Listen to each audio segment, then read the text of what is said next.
In this module, we will continue the isomerism of molecules, especially in relation with the carbohydrates.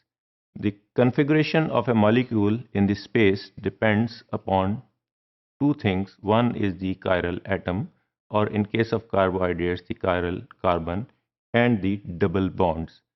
The chiral atom, as we have already discussed, is that particular atom which has four different substituent groups or atoms.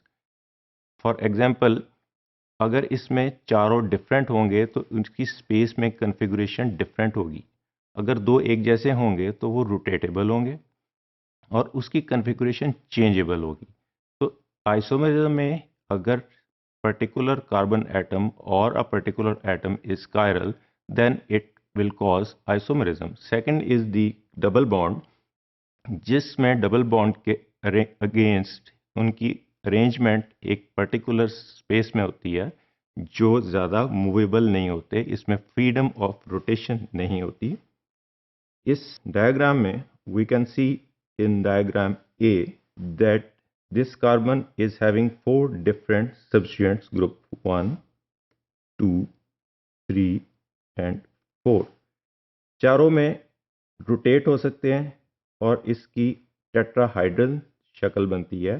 टेट्राहाइड्रन is that particular shape in which चारों तरफ से, if we see on four different angles, four different triangles are scene.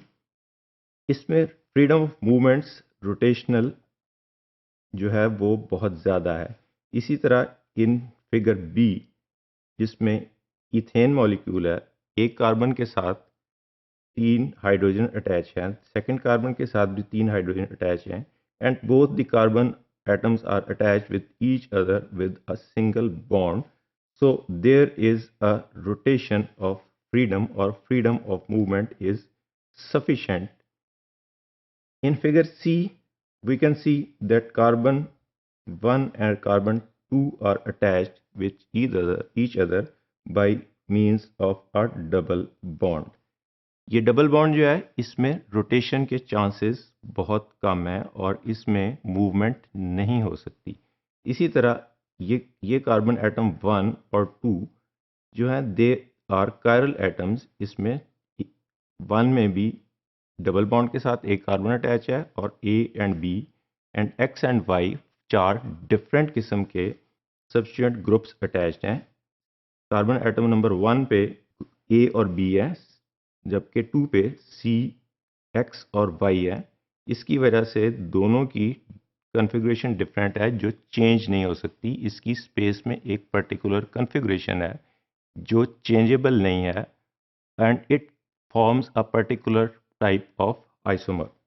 This is the structure of malic acid and fumaric acid. As we have discussed in the last module that cis and trans or the isomer, geometric isomer, which is a form of a stereoisomer. So this is a form of stereoisomer. Malic acid mein we can see that there is a double bond between two carbon atoms. Similarly, in the fumaric acid, there is a double bond between two carbon atoms. लेकिन इसकी configuration in space, which can be seen from this figure and from this figure, is absolutely different from each other. So they are stereospecific. इसका मतलब है कि space में इनकी configuration changeable नहीं है क्योंकि डबल बॉन्ड पे रोटेशन का चांसेस नहीं होते. जब तक ये डबल बॉन्ड ब्रेक नहीं होगा ये रोटेशन नहीं हो सकेगी. सिस एंड ट्रांस इसलिए कहते हैं कि सिस अगर इस डबल बॉन्ड की सब्स्टिट्यूएंट एटम्स एक तरफ पे हों लाइक H और कार्बोक्सिल ग्रुप, तो this is called cis molecule, and if the configuration is on the opposite side of the double bond as seen in this fumaric acid molecule, इस case में क्या होगा कि एक हाइड्रोजन एटम एक side पे है और दूसरा हाइड्रोजन एटम दूसरी साइड पे है. Secondly, they are stereo specific. As we have seen in the last slide, these are geometric isomer, which is a form of stereoisomers. They differ in arrangement of their substituent groups with respect to the non-rotating double bond. हमने देखा है कि C and C में अगर double bond है तो वो आपस में इस तरह जुड़ा हुआ है और वो रोटेट नहीं हो सकता, जबकि यहाँ सिंगल बॉन्ड हो तो उसकी फ्री रोटेशनल मूवमेंट अवेलेबल है। तो जब भी हमने एक सिस को ट्रांस में कन्वर्ट करना है तो इसका जब तक हम डबल बॉन्ड ब्रेक नहीं करेंगे it cannot be change into its different form. इसी तरह स्टीरियो स्पेसिफिक प्रोटीन्स हैं जो एंजाइम्स हैं, and these enzymes are induce fit.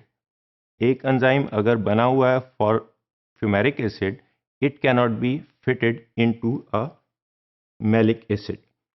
The identifying characteristic of configurational isomers is that they cannot be interconverted without breaking temporarily a covalent bond, which is in this case is a double bond between carbon and carbon atom. The configurations of malic acid and its isomer fumaric acid, these compounds are geometric or cis and trans isomers.